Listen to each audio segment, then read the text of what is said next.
Hi everyone, and welcome to this month's Wildlife Wednesday Monthly Roundup. I'm Tenley Thompson. And I'm Tyler Greenlee. And we have a bunch of videos from all over the greater Yellowstone ecosystem, Grand Teton and Yellowstone to show you this month. Let's start with a look of the best signs of fall, the elk rut in Jackson Hole. The elk rut is one of the most exciting times during the autumn season.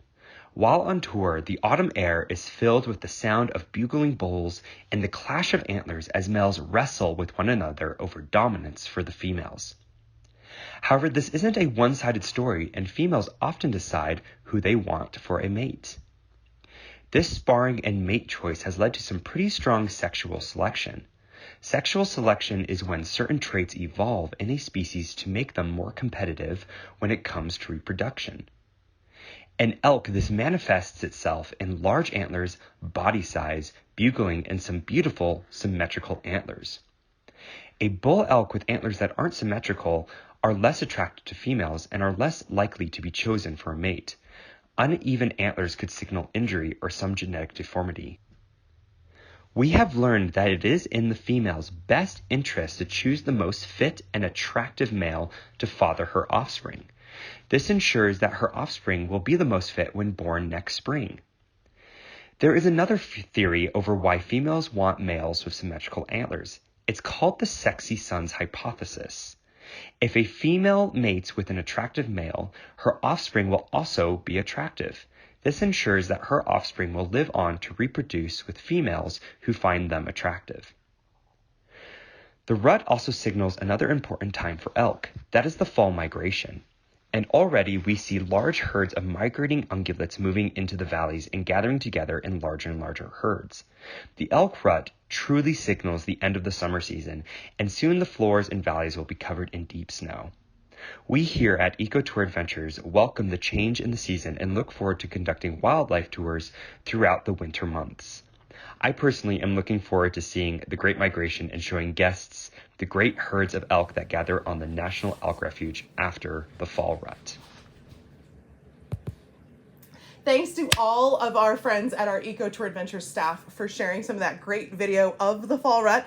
And a big thanks to Tyler, because a ton of that, of course, was his as well. Now that was footage, to be clear, from last year's elk rut. We're still in the middle of this year's elk rut, so hopefully we'll have some more information on that for you soon. October is such a fun time to be here. We've got all the fall colors. The elk are bugling and fighting for females. There's a lot of wood smoke in the air, I've noticed the last couple days, little dustings of snow on the tops of the trees. And so we've got lots and lots to show you from kind of fall in Jackson Hole. Exactly. And I just want to give out a shout out to Laura, because like some of that footage was Laura's, and it's like the best elk footage that I think we've gotten so far. So thanks, Laura, for always submitting your great footage.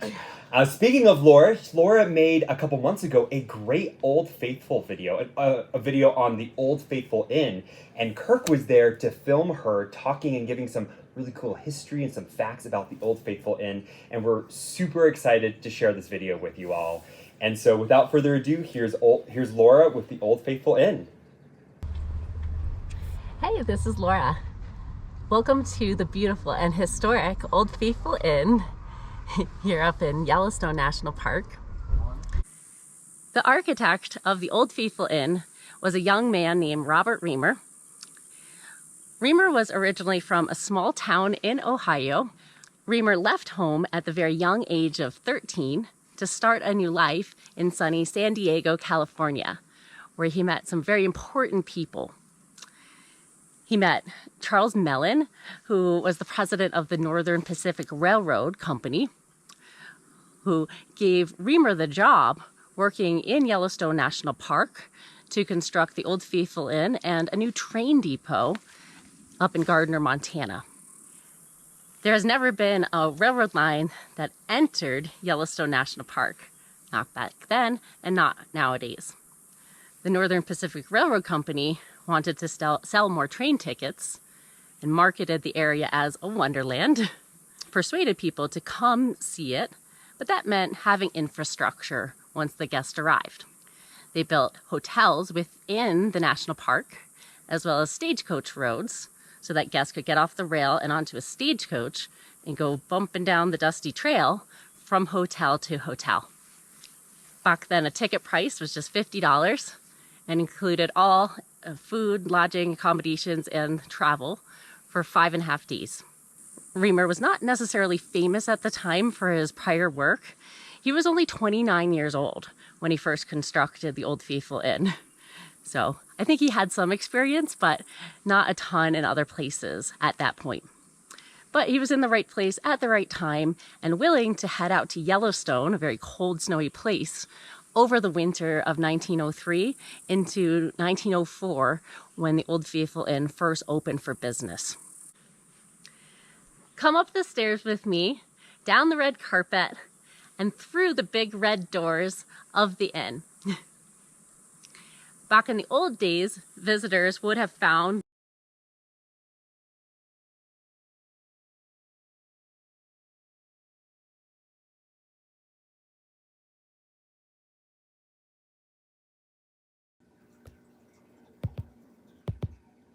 Gosh, sorry folks. I don't know what's quite going on with our video there, but it seems to just have been corrupted or something. So we'll go ahead and we'll hop on our next view, and we'll definitely make a separate post on our social media so you guys can get the rest of that great history of Old Faithful Inn from Laura. My goodness, it's been a comedy of errors with that video. I know. She originally made it for us a couple months ago. It was August, for the August broadcast that she made it for us, and the video keeps getting corrupted. And so it's a really cool video. She talks about the really interesting history of the Old Faithful Inn, and we'd really like to share it with you. And so we'll be sure to post that later on our Facebook so that everyone can view it, and hopefully show it in another broadcast at another time. But for now, we're going to move on and talk about river otters with Sarah Ernst. It's been a while since we've had river otters on our program, and I'm really excited to get them back on live so that we can all enjoy their fun antics in the river. All right. River otters are one of our more entertaining animals to watch. Their playful natures. But they are mysterious.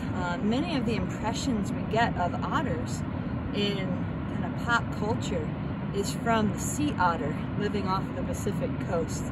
And those are the otters, when you picture an otter on its back, slapping rocks to break clams on its belly, or holding hands in the kelp.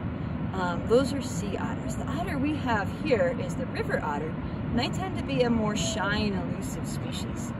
And even to this day, in 2021, they are a hard animal for scientists to study. But new technology like camera traps and DNA testing is starting to reveal a little bit more about the hidden life of the otter. So we all love otters. What do otters love? Well, number one is fish. Another thing the otters really love is each other. And being mustelids, or member of the weasel family, we always kind of assumed that otters were solitary because many of the other members of the weasel family are also solitary. But the more we're learning about otters, the more we realize what a complex and dynamic social structure these animals have. Otters look for a mate just after giving birth, only about 1 to 3 months after giving birth, and they look for a mate at the end of the spring. And like our grizzlies also living in this area, otters have delayed implantation, so they will breed in the spring, but wait another 8 months or so before starting to develop those embryos, and they'll be giving birth at the end of the winter, beginning of spring. When we see otters, sometimes we see solitary otters, but in my experience, I often see groups of otters. Those groups, we're learning, can be a female with kits.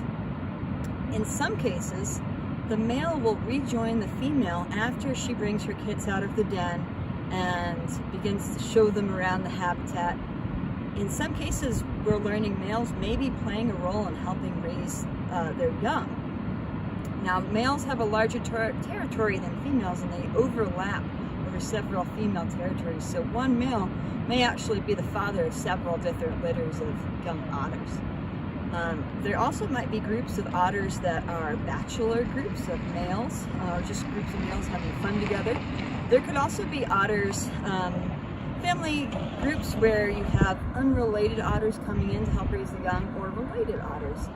So just like human families, we're starting to learn that with river otters, there can be a variety of different family types, different social structures out there.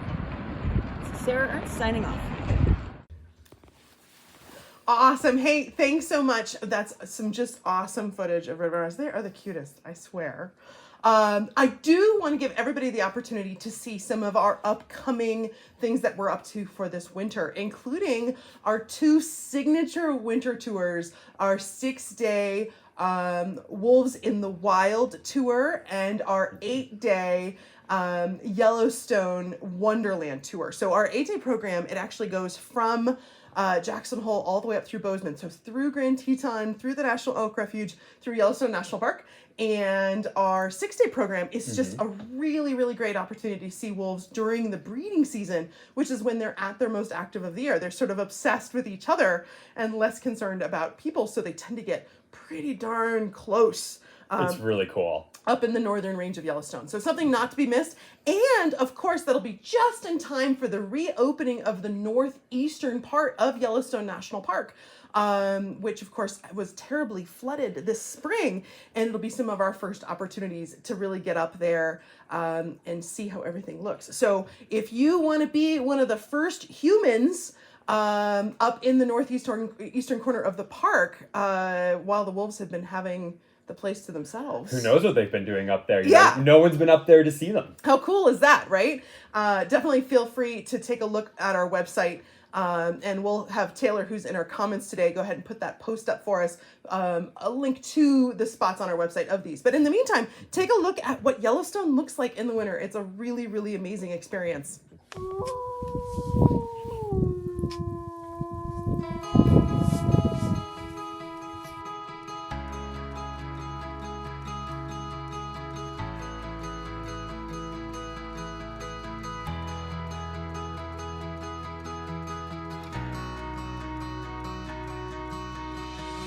Yellowstone and Grand Teton National Parks in the winter are like nowhere else on Earth. Join us this winter on an unforgettable journey into the depths of true wilderness on a multi-day adventure with Jackson Hole Eco Tour Adventures. Our 8-day Winter in Wonderland and 6-day Wolves and Wildlife programs will take you on an epic journey to see wildlife as you've never seen it before.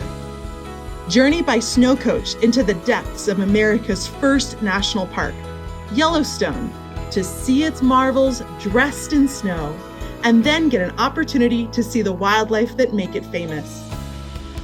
Both opportunities will have a chance to see wolves and go in depth with the experts who study them. Get a chance to learn from researchers as you see wolves in the Lamar Valley, home to the densest population in the world. Our trips focus on viewing wolves in the deepest part of their breeding season to give you the best chance to see them in the wild in one of the wildest places on Earth. To witness an eruption of Old Faithful in the silence and stillness of winter is like no other experience. See Yellowstone when it's quiet and calm on our Winter Wonderland adventure with no crowds, and walk through the geyser basins with an experienced guide who can show you the geothermal marvels that make this place so special. Spend a night amongst the geysers and travel to the Grand Canyon of the Yellowstone to see spectacular waterfalls.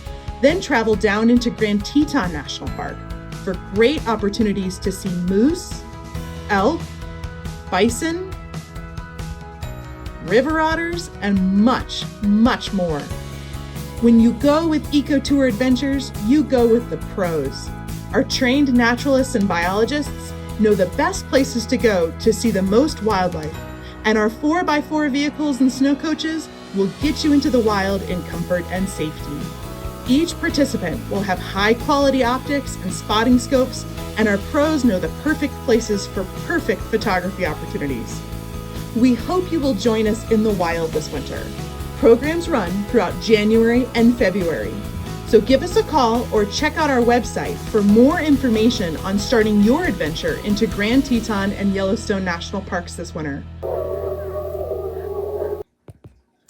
So I hope you all will join us this winter in Yellowstone or Grand Teton National Park, or hopefully in a year in the future. But there's a lovely, great look at what it looks like out here. The crowds are lower, and experiencing Yellowstone by snow coach is really a once-in-a-lifetime experience. Tyler will be up there, we think, guiding guests as one of our great wolf experts on staff. So if you want to spend some time with Tyler, there's Fingers your chance crossed. to see him. Yeah. Winter is one of my favorite times in Yellowstone. It's a lot easier to spot the animals, not only because everything's white, but because a lot of the animals come down out of the mountains and are a lot more visible in the lowlands where most of the roads are. Huh? And so I'm super excited to be a part of that tour, hopefully this winter, and to work with the other guides who are a part of that program as well. Should be super fun. Yeah. Okay, it's almost time for my favorite part of Wildlife Wednesday, which is we're here to answer your questions live. And our favorite thing is if you ask us a question that we don't know the answer to. So try to stump us. We both come from varying fields of expertise in biology, so oftentimes we might not have the answer. If you want to know what's going on in the Great Yellowstone ecosystem or just your biological questions in general, we love questions from 4-year-olds, from 40-year-olds, from 90-year-olds. There are no wrong questions, there are no bad questions. Feel free to stump us, or if you just want to know the latest and greatest about some of your favorite wildlife in the ecosystem, we'd certainly be happy to tell you. Exactly. In the meantime, we have our trivia question of the month from Trivia Master Tyler here.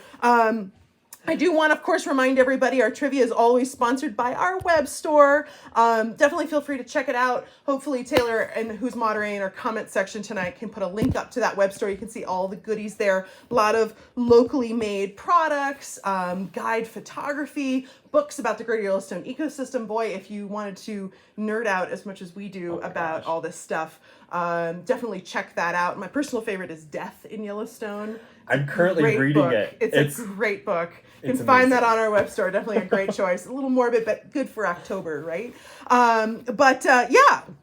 If you've enjoyed any of our videos, of course, you can always tip the guides who made the videos this evening too. You can do that as well on the web store. We're proud to offer this for free to the public as an educational thing.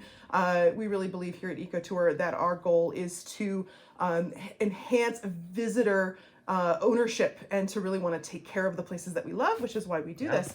But if you've enjoyed it and you want to support our guides, feel free to do that. In the meantime, all right, let's do some trivia. All right. So first off, we're going to talk about last month's trivia, and we talked about eagles. And so here's last month's trivia question. How long does it take for a bald eagle to mature? Lots of great answers. Bald eagles are one of the animals we see most often during the winter, and this is actually a question we often get on tour. And so thank you everyone for putting your best guess forward.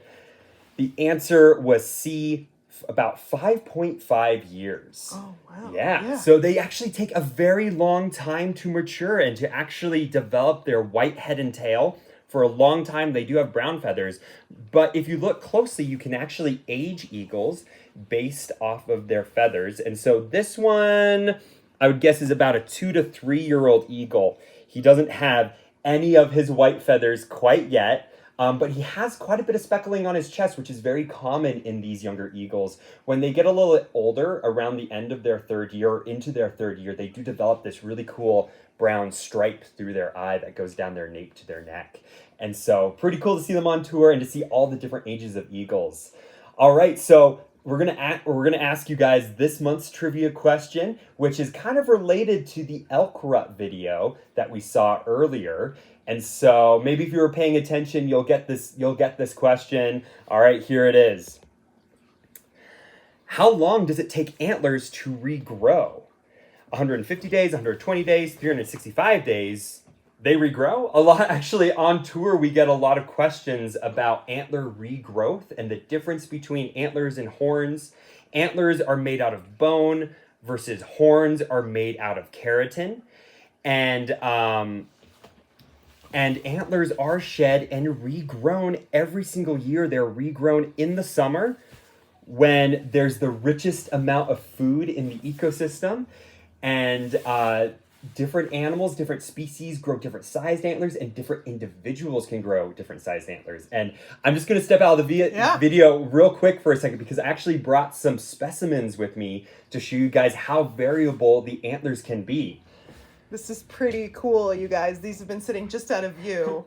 And So, I'm like, I know. So first off, we have an antler from a very young elk. So this is an elk that's probably living its first summer away from its mother.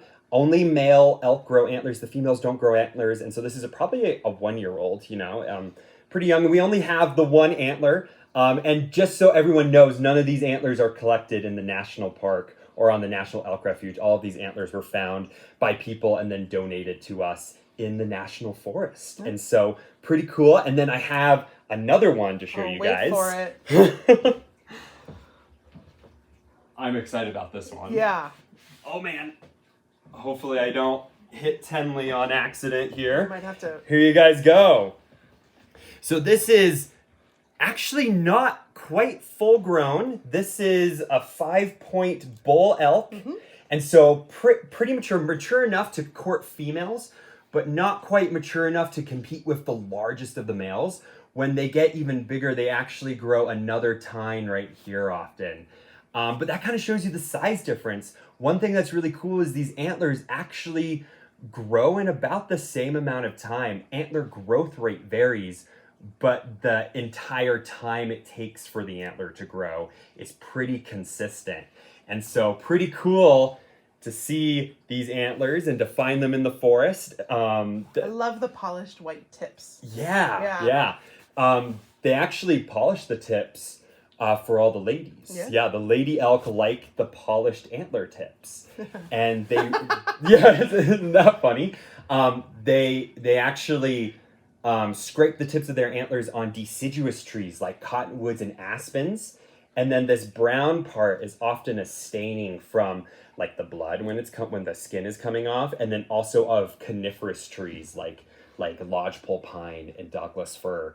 But I wanted to show you guys this really cool specimen. I'm going to try and center it here you can get like a I guess full I'd make a view great of lady it. elk that I like these. I can't even get it in the full video. It's so huge. Awesome. Well, thanks for letting me show you that, guys. Now, guys, a reminder, if you know the answer to this month's trivia question, you will be entered as long as you've put in the comment section on the Jackson Hole Eco Tour Adventures page your guess for a chance to win a gift card to our Eco Tour Adventures store. So if you've been wanting to get any of those products there, including, Death in Yellowstone in honor of October, or, plenty of our other gifts and pillows and art, here's your chance. Just go ahead and take a look at that trivia question and see if you can be a big winner. We won't make a drawing on that for another week or so. So if you're not watching this live, no problem. Still feel free to go ahead and comment in the comment section, and we will notify the winner, the lucky winner. All right, in the meantime, it is time for my favorite part, trivia.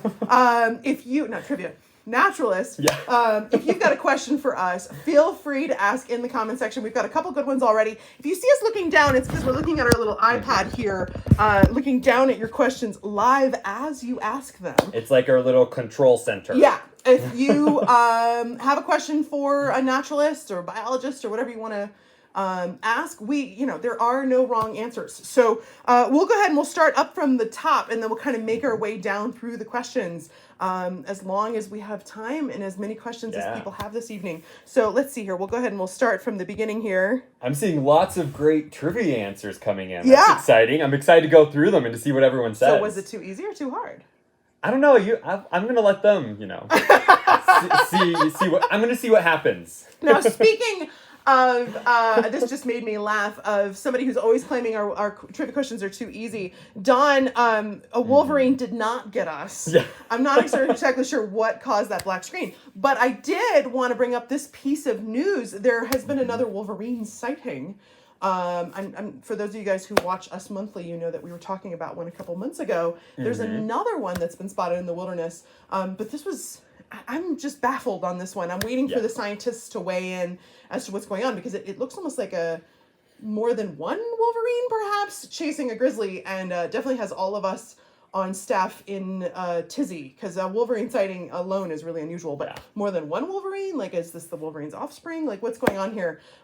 So definitely, if you hadn't seen that news yet on another Wolverine sighting, definitely worth checking out for sure. If Taylor's still around in the comment section, we might have him linked to that. We have not verified the claims of this account. We do not know what's going on there. We're still trying to find out, just like you guys are, but definitely really weird and bizarre and unusual. Yeah, apparently it was like 13 Wolverines. I think that was the correct number, which seems really a lot. Weird. And they were chasing a grizzly bear female with her cubs. It definitely made me scratch my head when I first saw it. I mean, anything's possible in nature and in the animal world, so we'll have to, I can't say that what they saw was incorrect. I kind of want to wait for the experts to weigh in on this one. I'm not saying that that's not what it was or wasn't, or I wasn't there. But Wolverines typically are solitary, so that's a little puzzling to us. I'm not suggesting anything, but there have been times people have thought they've seen Wolverines, and sometimes it was something else. This is a hard video to judge on. So you being the judge, you let us know what you think for sure. But I thought I'd bring that up since we did not get eaten by Wolverine, but I appreciate your concern. I'd like to see a Wolverine. Yeah. 13 Wolverines would be insane. Bob says he can remember collecting elk antlers when he was very, very young. Bob, where was this? That's very cool. For those of you guys who maybe missed that first elk video, a friendly reminder, antlers fall naturally off of elk every year. No elk are harmed in the collection of what are called sheds. We have a shed collection season every year in the late spring, early summer, where folks can go out on the land and collect antlers. But on the National Elk Refuge, where a lot of the elk in our ecosystem, in fact, I would argue the majority, shed their antlers, that is closed to public entry to protect migrating animals. And then once they've migrated, the local Boy Scouts actually pick up those sheds and they auction them off. And the proceeds from that auction, it's called the Boy Scout Antler Auction. It's the largest sale of antler in the world. The proceeds from that go back to habitat improvements for the elk. So it's the elk basically really cool. paying for the elk, which is a really neat thing. But if you're ever out here in late spring or early summer, shed hunting is what it's called. People like to go out and try to find antler sheds. They usually are going to sell anywhere from $17 to $27 a pound, depending on quality and what you have. Moose antlers, of course, are more rare, and they're going to go for more. Deer antlers are more common, they're going to go for less. Elk are going to be right in the middle there, but just like Tyler was showing you, depends on the quality too. Antler. So like brown antlers, like what I showed you, are more valuable than white antlers. The brown antlers are actually more fresh, and so they're of higher quality, versus bleached antlers have been sitting out in the sun and in the elements for oftentimes a year or two. And so their quality is just lower. Sometimes they're even degrading. But if you're ever traveling in the mountains, especially out west in Colorado, New Mexico, Wyoming, Montana, and you're visiting a fancy hotel or lodge, or maybe someone's nice house, you might see an antler chandelier. And it's possible that some of those antlers came from Wyoming. Yeah, from Jackson Hole even. Because it's the largest sale of antler in the world, so a lot of the antlers are purchased here. Now, friendly reminder, of course, that antlers have their place in the ecosystem. They're one of the most important sources of calcium, particularly for rodent species and small mammals. So we do want to leave antlers in the ecosystem. Luckily, there's enough of them around that collecting won't take them all out of the space. But you definitely can't collect antlers in national parks or national wildlife refuges. National forests, there's a certain season that it is available, but be careful where you're doing your collecting and make sure you're leaving enough for all of the animals to get the use of their calcium as well. There's some amazing photos from Alaska out on the Arctic tundra where caribou have shed their antlers. That seems like they'd be easier to find. Yeah, very open, generally flat. I've never been to the tundra, but I would assume it's easier to find. Yeah. But it's amazing. The tundra vegetation grows up much thicker oftentimes around the antlers, because not only are the antlers releasing a lot of nutrients and calcium into the soil, but they also provide kind of a windbreak and barrier for those high Arctic plants. And then of course the lemmings and the porcupine and a whole bunch of other animals, especially rodents, come and chew those antlers for calcium. Yeah. It's really cool. Very, very cool. Yeah. My favorite kind of antler to find is to find one that's been chewed on a little bit. Exactly. Just because it shows me that the ecosystem is healthy and all those processes are occurring. I think that's pretty nifty for sure. Great question. Thank you, Bob. Well, statement, but I just thought that was really neat. Alton, you've got a really, really good question here. What's the status of elk disease? Will it wipe them out? I'm assuming you're referring to CWD. For those of you guys unfamiliar, CWD stands for chronic wasting disease. It's a prion type disorder. Kind of like mad cow disease. Well, it's very closely related to mad cow disease in cows, Creutzfeldt-Jacobs disease in humans, scrappy in sheep. They're either all very closely related or they're the same thing, depending on which biologist you want to talk to. But basically, those are abnormally folding proteins. The problem with abnormally folding proteins is they're not alive. So you can't kill something that wasn't alive to begin with. So once they're present in the environment, it's pretty darn hard to get rid of them, if not impossible. But I did see some updates recently about CWD in the ecosystem. Did you see those? I did. Yeah. So apparently, it is hunting season, and when hunters take an animal, they have to submit a chronic wasting disease test so that we can track this disease through the ecosystem. And apparently in the region, 3 deer have been tested positive for chronic wasting disease. And I believe it was in Grand Teton. I believe that was a roadkill deer. And then one south of Grand Teton and the elk refuge. And then I believe one on the elk refuge itself. And so chronic wasting disease is very much in our ecosystem. It kind of spread across Wyoming from Colorado, which was kind of the epicenter of the disease. I grew up in Colorado and definitely saw the effects of the disease on the ecosystem and on deer and elk and moose populations. Moose don't seem to be as affected by the disease, and that's probably because they're not closely related to these other deer species. But mule deer, whitetail deer, and elk are very affected. And it is a 100% fatal disease. It does take a long time for it to progress in the animal, though. And so the good thing with this disease is that the animal that has it tends to be able to reproduce once or twice before the disease finally terminates that animal. In Colorado, we've actually seen a lot of deer and elk develop resistance to this disease. There's now resistance in the population. And so this is very common in biology. If a disease is not severe enough and is not virulent is the technical term, it's not going to completely wipe out a population immediately. It'll decrease the population until some sort of resistance, which can be behavioral or physical, arises, often in antibodies, or maybe the elk are changing their behavior, and then the population rebounds. There are a couple of diseases that hit hard enough and on small populations that they can wipe them out entirely. A good example of that would be chytrid fungus in frogs. There's been a lot of really beautiful frog species that have unfortunately gone extinct in Central America because of that disease. But that is not a concern here. We're more concerned about the elk population declining to a level that's not sustainable for this ecosystem. Elk are very important for our economy. They bring a lot of money in via tourism and via hunting. And so we're worried about that, but we're not worried about them going extinct. We're just worried about their populations declining. And same with the deer. And that coupled with habitat loss can be a really big issue. And, elk and mule deer have experienced quite a bit of habitat loss over the past couple of decades just from development in the region, especially up in Montana, but also here in Wyoming. So it is a big issue. When we see populations decline significantly, it's often multiple factors, such as habitat loss and new diseases. But disease is not new to elk. There's brucellosis and scabies on the refuge as well. And the elk population seems to survive and do well even with those diseases. And so elk are incredibly resilient. They are. They're incredibly resilient. They are survivors.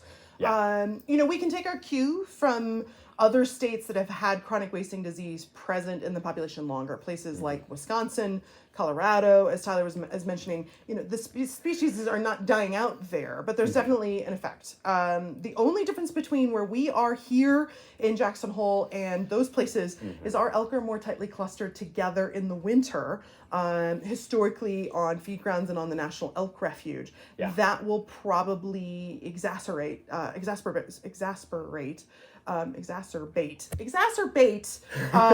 the spread of the disease and probably make it slightly more rapid. How much more rapid? Boy, there are studies out there that are very doomy gloomy, and there are studies out there that say it's not going to make any difference. So nobody seems to really know. We're going to all live through this and find out. But unfortunate that in the last week we've seen more cases come through. So, all right, enough Debbie Downer, I suppose. I mean, it is a big concern. Wyoming Game and Fish are really focused on it. And I think just not on the refuge. Feeding is being phased out on the refuge to reduce elk densities. And I believe they have plans for phasing out feeding in the Grovant feed grounds also. Yeah. And so the wildlife biologists are not just sitting there. They're trying to solve this problem. Yeah. For sure. Great question, though. Yeah. Something we spend a lot of time talking about amongst ourselves, for sure. Oh, hey, let's do another bit of a downer. How's the water level? Oh my gosh. Still pretty low. Definitely still scenically nice. You're definitely going to get some nice views out there. But Jackson Lake is not down to historic lows, but it's definitely looking a little bit more like it did before it was damped. It's looking a little bit like probably Jackson Lake looked like if you had been here in the 1850s or 1890s, which is interesting in and of itself. The Snake River flows are pretty normal right now. It's going to take a couple years to recover from the very severe drought conditions that we saw last year. It was a pretty rainy year. We're not out of a drought yet. We're technically still in it, but we've definitely been on the recovery side of things. So things are looking up. But yeah, water levels are a little low. It's amazing to watch the water levels fluctuate when I'm out on tour. Like this spring, I mean, before everything melted, the water level was very low. On higher water years, you can actually snowshoe and cross-country ski across Jackson Lake. Yeah. But the past year, the water has been so low that you have to walk across all these rocks to get to it. And so we haven't been able to ski or snowshoe on the actual lake. And this spring it was very low at, not historical low levels, but very low. And then as the snow melted and, we had lots of rain, it rose up again. And then through the summer, it's dropped back down. Yep. And I think one of my friends was saying that the entire water catchment, which includes the Snake River and Jackson Lake and a bunch of other reservoirs, including Palisades Reservoir, Riley Reservoir, is only at 36%, 30-ish percent capacity. Yeah. And so it is incredibly low. But it is still beautiful to see on tour. Yeah. One of my favorite things to show guests is the reflection of Mount Moran in Jackson Lake. Yeah. Yeah, so we still get... You still do it. We still get beautiful scenery. The water's just lower. Yeah. It's going to take some time. We can't refill Jackson Lake in 1 year. We just can't. One of the very few benefits of losing all this water is that the bird life on the lake has been phenomenal, especially now that the water birds and shorebirds from the Arctic are migrating through. And so we do give birding tours at Eco Tours. And so whenever Sean and I give a birding tour, that's one of our go-to spots. It's just because it is packed full of life. It's beautiful. You view it from a distance, use the spotting scope. It's incredible. Yeah. If you ever want to go bird nerd, this is the guy, along with another one of our guides, Sean. And Roy. They can't forget Roy either. The three of them are amazing birders, so definitely check that out. Mark, this is a fun one. Tenley and Tyler, what activities go on for Halloween? Do people take their post-Halloween carved pumpkins and discard them in nearby woods for animals to eat? It is coming up on Halloween. We don't take the discards and put them in the woods simply because we don't want to feed wildlife here. That's certainly something that you can do in other places and there's no problem. Our problem is who's going to come out of the woods and eat those pumpkins?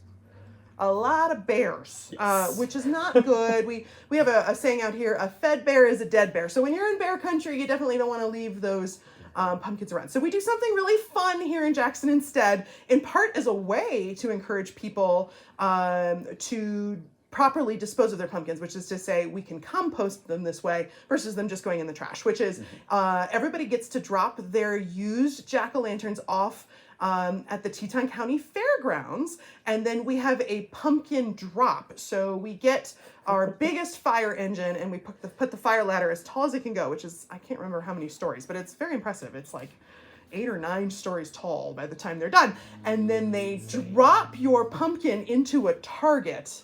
And different members of the community have the opportunity to get as close to the center of the target as they can. And these pumpkins make the hugest splat that you can imagine. It's just delightful to watch. It's really fun. And all the kids in town are just jumping up and down and screaming with glee every time one of these things goes splat. We have also shot them out of cannons into a target. Oh my gosh. We didn't do that last year, but that's something we've historically done. which is just really, really fun. Like, That's think of like a amazing. giant catapult, and you're not too far off the mark. Then we clean up all of this pumpkin debris, and it goes to our local composting firm, who goes ahead and composts that. And then that composted soil goes back to things like our Jackson Hole Community Garden, and also becomes available to locals, members of the community, through our recycling center. So the bears are fed not at all by our pumpkins. They're able to stay out in the wildlands where they need to be. We're also not bringing ungulates like deer and elk and moose into neighborhoods, who also would think pumpkins were delicious. When you bring those animals in, you tend to bring predators that follow them, because weak and sickly animals are more likely to use neighborhoods and risk that. And the scariness of people, those are the same kind of animals that, unfortunately, things like wolves and bears also really, and mountain lions, would like to hang out. When we don't really want mountain lions in our neighborhoods, that's not a good place for them. So going and composting those pumpkins makes better sense for us in wild country. But great question. Yeah, there's another program in Jackson where if you have apples or crab apples or rose hips growing in your yard, I believe you can gather them. And it's actually this weekend, October 7th. And you take them, I saw the flyer, to the fairground. Yeah. It's the fairground.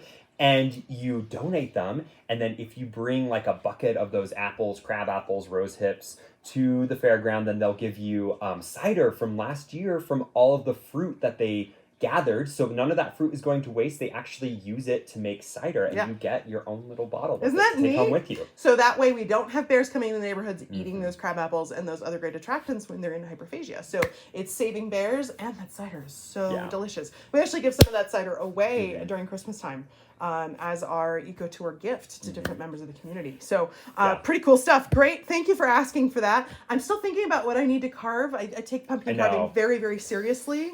It's a big deal here. Yeah, my daughter's really into Paw Patrol, and I'm like, I don't know how to carve Paw Patrol. No. So if anybody has any ideas on that. Just a paw. Yeah, that would actually be a really easy idea. I feel like I could pull that off. Exactly. But thanks very much for that.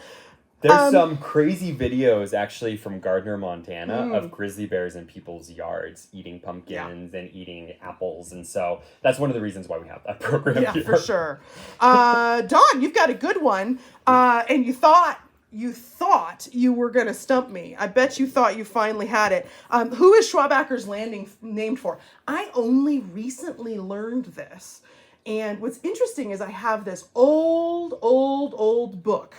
It's called Origins, Place Names of Grand Teton National Park.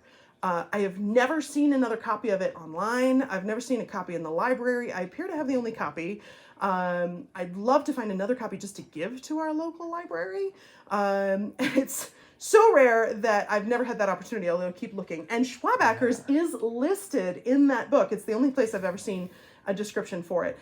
It is named for, I think it's Albert Schwabacher, not Andrew Schwabacher. I think it's Albert Schwabacher, who was the owner of Lost Creek Ranch, which is located, it was a dude ranch that was located right by that area.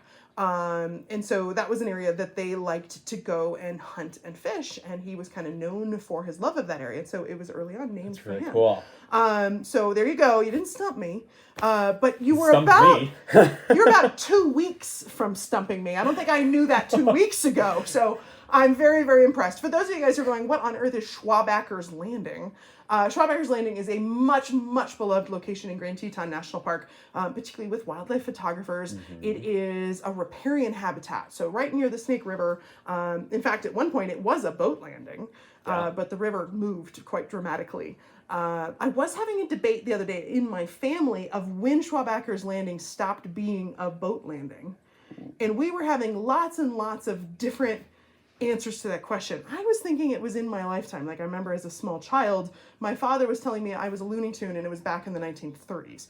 I don't remember, but if anybody in the comment section, that's so interesting. I haven't gotten around to looking it up, and either going ha to my father or going, yep, you were totally right and I was completely wrong. And I'm not sure on that one, but no longer a boat landing. It's a beautiful beaver pond. Beautiful beaver pond. Great riparian habitat. Can be a place you can see all sorts of wildlife, and just a great reflection of the Tetons in the water. So great question there. Appreciate that. Let's see what else we got here. Ooh, more trivia answers. That's always good. Lots of trivia. Bill asks, have my long-billed curlew headed south for the winter? Oh, Bill, you and I would get along really well. I do love them so much. I always call them the Dr. Seuss birds because they have the super long beak that kind of bends downward if you don't know what they look like. They look like something right out of a cartoon. They're hilarious. And they make these really amazing calls on their breeding grounds. And I've seen them like screaming and calling in the air, dive bombing hawks and other birds of prey and ravens to get them away from their nesting sites. The curlews have headed south for the winter, along with a lot of our other birds who I'm going to miss really dearly. I saw a red-naped sapsucker right before the program in my yard, and that might be the last one of the season. Bye-bye. Yeah, all the hummingbirds are gone. I hope it goes well for you. Yeah, right. Safe travels. The Sandhill cranes are heading south. I haven't seen one in the park for a little while. And so it is that time of year that, the seasons are passing and the birds are heading south. One thing that's really cool, though, is that even though all these amazing birds are heading south, we're actually getting new birds here in the winter that we get to see all winter long on tour, including golden eagles that migrate all the way down from Denali National Park, which is pretty incredible. We get a really cool bird that a lot of people like to call the butcher bird. Its actual name is the northern shrike, and they hunt little mice and insects in the long grass, and you can see them pinning like voles very horribly on like thorns and stuff. And so even though all of our summer birds are heading south, we are getting new birds. And that's something that's really cool about Jackson Hole is a lot of our people visit here in the summer or during a specific time of the year, and that's the only time that they come and visit. And I would encourage many people to try different times of the year. Come in the fall, come in the spring, try different times because you can see different scenery, different things. Right now, we're having, obviously, the fall colors, but in a couple of months, we're going to have some really beautiful winter illusions, such as snow dogs and hoarfrost and diamond dust floating down out of the air as the 22-degree drop. coronas. Oh yes. my gosh. I get so excited about all this stuff. Light pillars. Exactly. But yeah, we do have, is it 150 species of bird in Grand Teton in the winter? In or the winter. Totally off? I don't know about the winter. Okay. Yeah. But it's not, there are plenty of things to see. This time of year is really fun because things are migrating through. So we'll only get them for a couple days, but as they come through, you'll turn and go, what is that? Because it's not something you normally see, and it's just stopping over on its way south because we're right in the middle of that flyway. So really an exciting time in the next couple weeks as we see all of these animals who've been to the north of us heading south. And like every little bird you have to check because it could be something new. It could be something that you haven't seen before. Or, maybe it'll be an Eskimo curlew. I know. Oh. For those of you guys who don't watch the show all the time, I'm obsessed with a species of curlew called the Eskimo curlew, which went extinct back in 1955. But I keep thinking, because I had a professor in college tell me that if they existed anywhere, they'd be in Grand Teton National Park in mixed flocks with long-billed curlews. And this was a very, very well-respected man. So he very famous in the world of ornithology. So every single time I see a group of long-billed curlews, I look. But Eskimo curlews are so similar to longbills, I'm not sure I'd be able to know if I was seeing one. There's also a bird called the whimbrel. Yeah, it looks super similar. Super closely related to the curlew, and it also looks like an Eskimo curlew. So like between the three of them, I don't know if I can tell the difference. And so I just assume when I see what looks like a long-billed curlew that it probably is. There are probably some amazing PhD experts out there who are just shaking their heads at me right now, but it's really close. Another really great long-beaked bird that we have more opportunities to see in Yellowstone, but occasionally in Grand Teton, is the avocet, which also, of course, has sadly left for the winter. But one of my favorite ones. We got a lot of these crazy long-beaked. We have the ibis. Yeah. And I did see an ibis about a week ago, but they're super rare here. We don't see them very often. Not as common as the curlew. Things you'd think you'd see in the tropics. Yeah. That we have the opportunity to see here in Yellowstone, in part because of all that warm water up there. Those avocets love to sit in that warm water in Yellowstone. So great. That's pretty awesome. Let's see. One fact about the Eskimo curlew, before it went extinct, it had one of the longest north to south migrations in the Western Hemisphere. Yeah, yeah. They nested as far north as the Brooks Range in Alaska, and then migrated all the way to Patagonia for the winter. Yeah. So it crossed basically the entire western hemisphere to get to their winter home. One of the birds that still does that is the Swainson's hawks, which we see on tour. It's amazing to see. And, basic trivia fact, Eskimo's not really a great term. We try not to use that very often anymore. It's a bit of a racial slur when it comes to speaking of northern peoples. It roughly translates into eater of raw meat, which implies animalistic tendencies. And while the Inuit and Inuktitut and peoples of the north certainly will consume raw meat, and it's an important part of their diet, it was never meant that way when people said Eskimo. So we try not to use that term very often, but when it is descriptive of a species of bird which is extinct, so nobody's changed the name for obvious reasons, I do think that is a situation where I have to just be scientifically accurate. But yeah, pro tip, maybe don't use that term. And otherwise. there's this whole movement in the ornithology. Ornithology means the study of birds. Ornithology community to change the names of birds that are like somewhat offensive. Yeah. That's been a big movement in the past decade, Yeah. and a lot of progress has been made on that. I don't really see the Eskimo curlew changing because it's extinct. No. But and then there's like birds that are just not accurate. So prior to the 1970s, osprey were called fisher hawks, and I'll still have folks on tour who are older who will go, "Oh, look at that fisher hawk." And I usually have to regretfully mention to them, the name has been different since the 1970s. It's been the osprey, just because they're not hawks. So the name was just not a good description of what they are. Osprey are this really cool thing that's not an eagle, it's not a hawk, it's like its own thing. And that should be celebrated in and of itself. Exactly. Yeah. Rather than calling it like a pseudo hawk. I do like how like certain names have changed, because it's interesting, kind of reflects like the culture of the time. Yeah. So like a good example is we call, obviously coyotes, but historically they were called prairie wolves. Yeah. Just, it's interesting. And they're not wolves. And Yeah. they're not wolves. They're coyotes. Well, but and we used to it's call more them wolves. reflective of their native name. So there Yeah. is an International Society of Ornithologists, and they do get together, I think, every year. And they hold discussions about this. And sometimes they'll find that a species of bird is not just one species, it's actually two distinct subpopulations. And so they'll split the name. Sometimes they'll find that the bird that was named for a historical figure who was less than exemplary, and maybe that name should be changed, or maybe that name is just not accurate, and they have found that bird is just not that.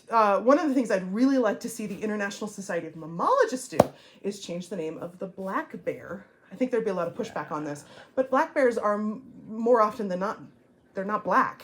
Honestly, And so people see a blonde colored black bear and they assume that it can't be a black bear because a black bear is black, right? Well, no. Most black bears, well, not most, but they can be a whole diversity: cinnamon, blonde, black, all sorts of colors. So I'd like to see it changed to better reflect its scientific name, which is Ursus americanus, American bear. I see no reason why we just can't call it the American bear. American bear. And what's interesting is, I was actually thinking this the other day, the majority of the bears I see in Grand Teton National Park black bears I see in Grand Teton National Park are actually cinnamon colored or brown colored. They're not black.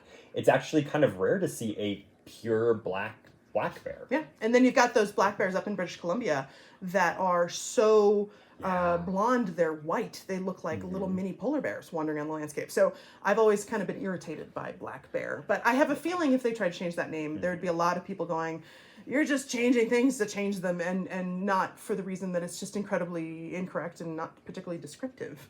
But unfortunately, most people, I think, don't hold my opinion. I think black bear's here to stay, whether I like it or not. I feel like with the larger mammals, it's like so ingrained in our culture that it is kind of stuck. Yeah, it's probably a lost cause. Plus, bear scientific names are not particularly descriptive anyway. We're kind of getting in the weeds here, but Ursus arctos, bear of the Arctic, that's a grizzly. Well, they live a lot of places other than the Arctic. Grizzlies used to live in Mexico. Yeah.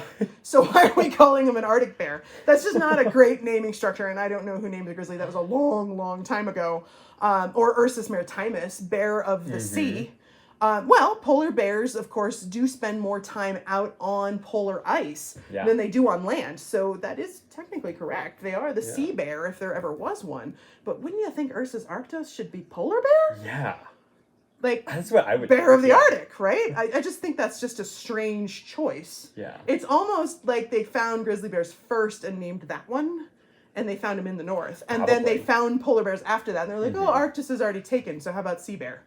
I don't know what the reasoning was. I don't even know when those bears were named, but that would have been early explorers of both the northern wastes of Europe, but also America. So that would be an interesting one to look up. Like, who named One thing this? that's interesting with our current naming system is that when you discover a species, you're able to name it in Latin anything you want. So there's this really, I think, funny entomologist who works in South America, and he studies beetles, and he names every single new beetle species that he finds after an ex-girlfriend, which is pretty brutal. That's amazing. But also pretty amazing at the same time. Yeah, so you date them just for the scientific name. Be like, I have a beetle named after me. Yeah. I don't know if it'd be worth it. Depends on how good of a guy he is. I know. Well, oh my gosh. I think it's after they break up. Like, it's kind of like a dig. Like, you're a beetle. Oh, so it's like an insult. It's like an insult. Oh, I don't know. Having a beetle named after me. I would be honored. Like, I wouldn't find that insulting at all. Like, maybe you named like a, I don't know, flesh-eating beetle after me or something. I don't know how I feel about that, but they gotta have names too, I guess. Yeah, a domestic beetle. That might be a bit much, or like a vampire bat or something. I don't know. Oh my gosh. We've gotten really nerdy. Yeah, we obviously went on a very long tangent. Yeah, if you get us started. About Eskimo curlews, and now we're talking about flesh-eating beetles. Yeah. I don't even know how we got here. But let's get back to the questions. Oh my gosh. Lois, we saw and heard the Sandhill cranes in Slough Creek a few weeks ago. Amazing. First of all, awesome that you were up there and got a chance to get up into that range. But also, I like to joke with kids on tour that this is the closest we're going to get to a dinosaur, because they do sound like velociraptors. I watched a video one time when they were talking about the making of Jurassic Park, and they said they combined a bunch of different bird species to make the sound of the velociraptor in the movies, and I swear it's just a sandhill. Yeah. It's totally a sandhill with maybe like a couple other... a sandhill with like... It's like an engine revving or something. Yeah, it's weird. It's like a Ferrari in a sandhill. It is a velociraptor noise. And so when you hear it hooting across the landscape, you're like, oh my God, velociraptor. That's amazing. I saw Jurassic Park when I was, pretty darn young. And I remember hiding under the seats. I was so scared. And then we were out here in Jackson, and I remember hearing sandhills and being like, raptor. Because it definitely sounded like that to me. That's amazing. I will say a lot of the kids are a little disappointed, though, where I'm like, this is the closest we're going to get to a dinosaur. And they're like, it's a bird. I'm like, yeah, no, I never said it was going to be a dinosaur. Just that it might sound like a dinosaur. And they're kind of a living fossil. Like, sandhill cranes and really sandhill crane-like birds have existed since the dinosaurs went extinct. The sandhill crane as like an individual species is about 5 million years old, which is pretty dang old. Bison have only been a species. The current bison, as it is, the plains bison, the wood bison, has only been a species for like 6,000 years. Yeah. Before, it changed from the Pleistocene bison. Yeah. But pretty cool.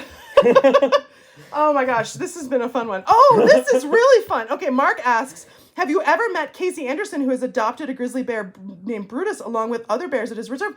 Whoa. Yes, I have. I guided a tour with him, actually, many, many years ago. So it was a special program that was being run by the Discovery Channel, and he had a show at the time on the Discovery Channel. So he and I spent the day together in Grand Teton National Park, and I got to hear all of his great stories about bears. There's only one sad part about the story. The only reason I was there is I was there to find the bears for him to then talk about. So I was mostly keeping my mouth shut, desperately looking for bears. But this was a very, very hard time of year to see bears.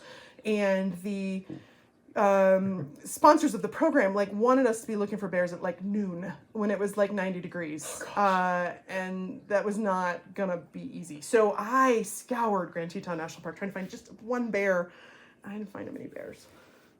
So I don't know what he thinks of me, because that was my only job was to find a bear for Casey Anderson. But I heard a lot of great stories. We saw tons of other wildlife. All the other wildlife was out in spades because I wasn't looking for that, right? So if I'm not looking for that's always how it is. Then I'll see an elk. Yeah, I was only looking for bears on this tour, and I didn't see any.